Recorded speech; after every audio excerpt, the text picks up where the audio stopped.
मानव मल से भरे खुले पात्र तुम्हें अपने सिर पर उठाकर चलना पड़ता था। कल्पना करो, अगर ऐसे में बारिश हो जाए तो क्या हालत होती होगी तुम्हारी। सिर से लेकर पैर तक मलमूत्र से नहा जाती थी तुम। अब जब तुम अपने काम से वापस लौट रही होती थी तो अलवर जग जाता था। पर पास के ही हुजूरी गेट इलाके में स्थित तुम्हारी मलिन बस्ती के लोगों को सदियों से जगाती रही है पेट की भूख। कुछ को रात का खाना नसीब नहीं हुआ है, कुछ ने थोड़े बहुत से पेट की आग बुझा ली है। सो एक नई सुबह के कई मायने हैं तुम्हारी बोसीदा जिंदगी में। इस काम के एवज में तुम्हें जो पैसे मिलते थे वो जीविका चलाने के लिए नाकाफी थे। तुम अपनी तकदीर को कोसती रहती थीं, हजारों लानतें उल्हाने भेजती थीं इस संसार के रचयिता को कि एक दिन अचानक वो घटित हो गया जिसका तुम्हें सपने में भी गुमान नहीं था। तुम और तुम जैसी कितनी ही दलित औरतों के लिए अवतरित हुए सुलभ आंदोलन के प्रणेता और भारत के प्रख्यात समाज वैज्ञानिक डॉक्टर विंदेश्वर पाठक। डॉक्टर पाठक की महती कोशिशों से उषा, तुम और तुम जैसी हजारों महिलाएं जो इस अमानवीय कार्य से जुड़ी थीं, तुम्हारे पुराने पेशे से निकाली गईं। तुम और तुम्हारी बहनों को रोजगारोन्मुख शिक्षा व प्रशिक्षण देने के लिए 28 अप्रैल 2003 को अलवर के लाजपत नगर इलाके में नई दिशा के पहले केंद्र की स्थापना की गई। दूसरा केंद्र राजस्थान के ही टोंक शहर में शुरू किया गया।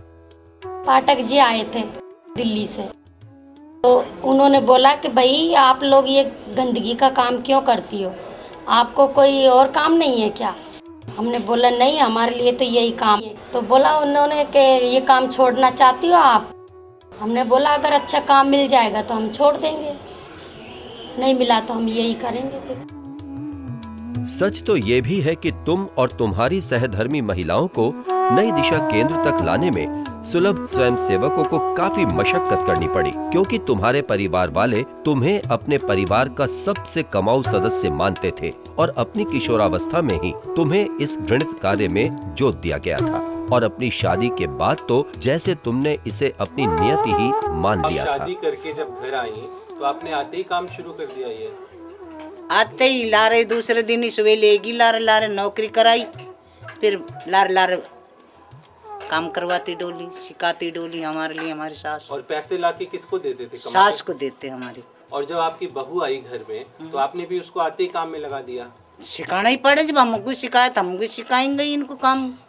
तो मुझे आते ही साथ में ले गई दिखाने के लिए कि ये काम ऐसे करा जाता है, ये काम करना पड़ेगा आपको। गलियों में घुसा कर ले गई थी, मुझे बहुत बुरा लगा था। कभी जब तुम घर घर घूमकर और उन घरों के कमाऊ शौचालयों की सफाई और मल निष्पादन का अमानवीय कार्य करके भी प्रति माह महज 250 से 300 रुपए ही कमा पाती थीं। सुलभ के नई दिशा केंद्र में आने के बाद शुरुआत में तुम्हें 1500 रुपए प्रति माह और बाद में 1800 रुपए प्रति माह की दर से मासिक भत्ता मिलने लगा। तुम मानती हो ना उषा कि सुलभ और डॉक्टर पाठक के इन सद प्रयासों से तुम्हारे जीवन को सचमुच एक नई दिशा मिल गई। सतरंगी दुनिया के एक बेदर्द फलक पर निरे ब्लैक एंड व्हाइट में तुमने अपने अनगढ़ हाथों से खींच दी हैं कुछ आड़ी तिरछी आकृतियां, जिसमें न रंग का पता है न संयोजन का। रोज बरोज की कश्मकश से चुगकर इकट्ठी की हैं तुमने बहुत सारी बेचैनियां। नियति के विक्षिप्त आवेग में सिमटा है तुम्हारा अतीत, तुम्हारा कल। जिस कल से बाहर निकलने के लिए तुम्हारा आज किस कदर छटपटा रहा है। तुमने बदली है नियति, बदले हैं दुनिया के नियम। तुम्हें कहाँ मालूम था कि तुम साथ किसके चलो और किसको आवाज लगाओ। तुम्हें नहीं मालूम कि क्या है सार्थक और क्या है व्यर्थ और कैसे रची जाती हैं आशा की ऋचाएं।